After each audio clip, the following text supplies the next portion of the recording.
என்னப்பா அது என்ன நடக்குது? ஹரம் ஷரீஃபில், புனித மக்காவில்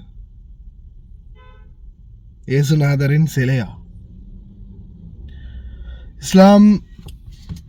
இஸ்லாம் கிறிஸ்தவம், குர்ஆன், பைபிள் இரண்டிலையுமே உண்மை சம்பவங்களை மையமாக வச்சுதான் எழுதப்பட்டிருக்குது, உருவாக்கப்பட்டிருக்குது, சொல்லப்பட்டிருக்குது. பைபிளில் இருக்கிற அத்தனை வரலாறும் சரித்திரமும் இருக்கக்கூடிய அத்தனை விடயங்களும் அல் குர்ஆன்லையும் இடம்பெற்றிருக்குது, எழுதப்பட்டிருக்குது. இதில் கட்டளைகள், அதில் அத்தியாயங்கள், பேரும் உருவாக்கமும் வேறாக இருந்தாலும் உள்ளடக்கம் ஒன்றுதான். ஆனால் இப்போ நீங்கள் இந்த பார்க்கக்கூடிய சம்பவம் என்னடா இது, மக்காவில் ஹரம் ஷரீஃபில் இப்படி ஒன்று செய்கிறாங்களே அப்படின்ற மாதிரி நீங்கள் அந்த உங்களுடைய கண்ணால் நீங்கள் பார்த்த சம்பவம், நீங்கள் பார்க்குற ஒவ்வொரு காட்சியும் ஒரிஜினலாகவே உண்மையாகவே வடிவமைக்கப்பட்ட ஒரு உருவாக்கம். ஆனால் அது வந்து பார்த்திங்கன்னா ஏஐ, ஆர்டிஃபிஷியல் இன்டெலிஜென்ஸ். இந்த ஏஐயுடைய தாக்கம் இன்னைக்கு பாருங்கள் எங்கே வரைக்கும் போயிருக்குதுன்னு பாருங்கள். ஏன் எத்தனையோ பேர் இந்த கொஞ்ச நாளுக்கு முன்னாடி புத்தர் சிலையும் இயேசுநாதர் சிலையும் அப்படியோ வார மாதிரியும், இயேசுநாதரும் புத்தரும் வந்து கடைக்கு போகிற மாதிரி, சாப்பிட்ற மாதிரி, பைக்கில் போடுற மாதிரி இப்படி நிறைய வீடியோக்கள் பண்ணியிருந்தாங்க ஏஐயில். அதே மாதிரி இன்னும் நிறைய வீடியோக்கள். ஏன் இப்போ ஏஐ வீடியோடைய டெவலப்மெண்ட் என்னென்னா, உங்களுக்கு முன்னாடி நான் வந்து பேசிக்கிட்டு இருக்கிறேன், ஆனால் நான் உண்மை கிடையாது அப்படின்ற மாதிரி இருக்கும். என்னுடைய உருவத்தில் இன்னொருத்தர் வந்து பேசுவார், நான் பேசிக்கிட்டு இருக்கும்போது சடனாக இதோ வந்துட்டாரு பாருங்க அப்படின்னு ஒரு ஃபேமஸான ஆளை நான் அவங்க முன்னாடி நிறுத்தலாம், பக்கத்தில் நிறுத்தலாம். அப்படியோ கேமரா திருப்புற மாதிரி, இங்கே பாருங்கள் யாரு கூட இருக்கிறேன் பாருங்கள், இங்கே பாருங்கள் நான் எங்கே இருக்கேன் பாருங்கள், பனி விழுந்துக்கிட்டு இருக்கு, பனி பிரதேசத்தில் இருக்கிறேன் அப்படின்ற மாதிரி ஒரு உருவாக்கத்தை ஏற்படுத்த முடியும். ஏஐ, ஆர்டிஃபிஷியல் இன்டெலிஜென்ஸ், செயற்கை நுண்ணறிவு. ஒரு ஃபோட்டோ, ஜஸ்ட் உங்களுடைய ஒரு ஃபோட்டோ இருந்தால் போதும், உங்களுடைய இந்த உருவம் இருந்தால் போதும், இந்த உருவத்தை அப்படியோ டிசைன் பண்ணி அந்த உருவத்தை அப்படியோ ஒரு இன்னொரு உருவத்தோடு அப்படியோ மேட்ச் பண்ணிடும். இப்போ ஒரு படத்தில் ஒரு டான்ஸர் டான்ஸ் ஆடிக்கிட்டு இருப்பார், ஒருத்தர் நடிகரோ ஒருத்தர் டான்ஸ் ஆடிக்கிட்டு இருக்கும்போது ஒரு ஆணோ பெண்ணோ அவங்களுடைய அந்த உருவத்தை அப்படியே எடுத்து அவங்கள பேஸ்ட் பண்ணி காப்பி பண்ணி விட்டாங்கன்னா போதும், நீங்களே அந்த படத்தில் நடித்த மாதிரியும் டான்ஸ் ஆடின மாதிரி இருக்கும் அவங்களுடைய உருவம். அதே மாதிரி தான் இப்போ நீங்கள் பார்த்துருப்பீங்க நிறைய ஃபோட்டோக்கள். இப்போ ஒரு செய்தி வரும்போது நான் நிறைய வந்து அது நான் நினைக்கிறேன் ஃபேஸ்புக்கில் பெரும்பாலும் பார்த்துருக்கிறேன். இப்போ ஒரு சம்பவம், இப்போ குவைத்துடைய நியூஸை பற்றியும் ஒரு ஃபேஸ்புக் பேஜில் போடுவாங்க, அந்த இதில் நான் பார்த்துருக்குறேன். இந்த பேஜ் தான். இப்போ பாருங்கள், ஒரு சம்பவம், இப்போ இந்த பர்வானியாவில் தந்தையை கொன்ற பாகிஸ்தானிய நபருக்கு மரண தண்டனை, கத்திரியால் குத்தி கொலை.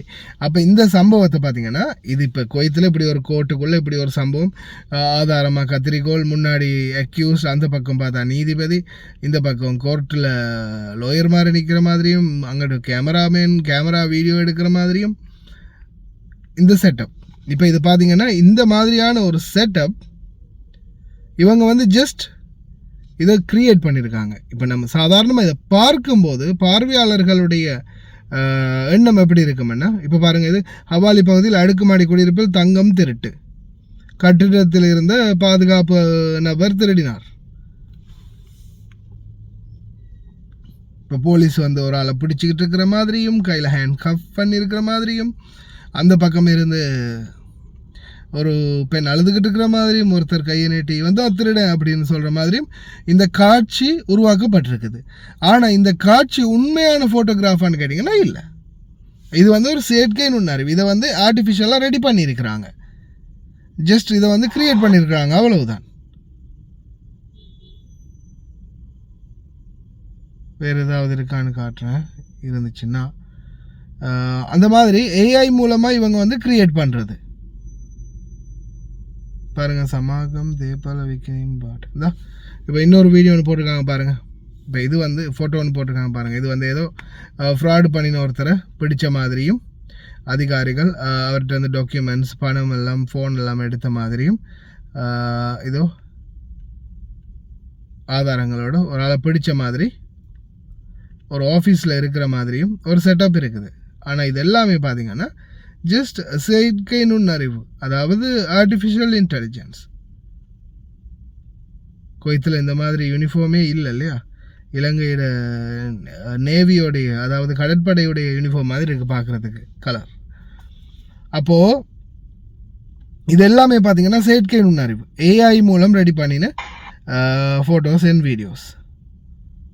இதா ஜாபர் அல் அலியில் லிஃப்ட்டுக்குள்ளே ஒரு குழந்தை இறந்த நான் வீடியோன்னு போட்டிருந்தேன் இல்லையா? அதான் ஒரு நபர் வந்து லிஃப்ட்டுக்கு முன்னாடி உட்காந்து அழுதுகிட்டு இருக்கிற மாதிரியும், போலீஸ் அதிகாரிகள் வந்து அந்த இடத்துல நிற்கிற மாதிரியும், பெண்கள் அழுது கொண்டு இருக்கிற மாதிரியும், அந்த வீட்டு பெண்கள்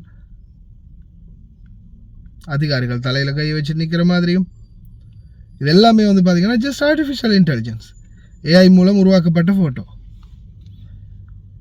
இதை நான் உங்களுக்கு இன்னும் இது எவ்வளவு தெளிவுபடுத்துறதுக்கான காரணம் என்னென்னா, நீங்கள் பார்க்கக்கூடிய எல்லாமே உண்மை சம்பவங்களும் இல்லை, உண்மையும் இல்லை, உண்மையான வீடியோக்களும் இல்லை, உண்மையான ஃபோட்டோவும் இல்லை. உங்களுக்கு வீடியோ கால் எடுக்கக்கூடியது உங்களுடைய, இப்போ நான் வந்து எப்படி இருக்கீங்க, நான் சர்ஃபான், உங்களுக்கு என்னை தெரிஞ்சிருக்கேன், நான் யூடியூபர் சர்ஃபான்.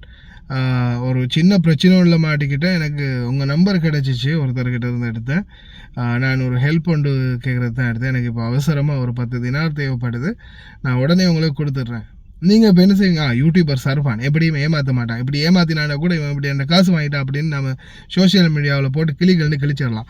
அப்போ ஒரு நம்பிக்கை சார் நீங்கள் கொடுப்பீங்க. ஆனால் அந்த சோஷியல் மீடியாவில் உள்ள சர்ஃபான் நானாக இருந்திருக்க மாட்டேன். நான் வீடியோ கால் எடுத்து பேசியிருந்தாலும் அது நானாக இருக்காது, என்ன மாதிரி ஒரு உருவாக்கமாக இருக்கலாம். இந்த மாதிரி நிறைய விடயங்கள் இருக்குது. அதால் தயவு செய்து சிந்திச்சு செயல்படுங்க, யாருக்கிட்டையும் ஏமாந்துடாதீங்க. நிறைய பேர் இன்றைக்கும் இந்த மாதிரி சோஷியல் மீடியா அதே மாதிரி ஸ்கேம் உண்மையான நபர் மாதிரியே நம்பி பலரும் ஏமாந்துருக்கிறாங்க. செலிபிரிட்டிகள் பேசுகிற மாதிரி, அவங்க வாய்ஸில், அவங்க குரலில், அவங்க உருவத்திலேயே பேசுகிற மாதிரி ஏமாற்றப்படுறாங்க. பி கேர்ஃபுல், ரொம்ப கவனம். லயன் எக்ஸ்பிரஸ் கார்கோ நம்பகமான கார்கோ. இதோ நீங்களும் தொடர்பு கொண்டு உங்களுடைய கார்கோ பொருட்களை அனுப்பலாம். 90 93 61 67 தொடர்புக்கான இலக்கம் 66 16 84 14. இன்னும் ஒரு இலக்கம் 55 17 27 47.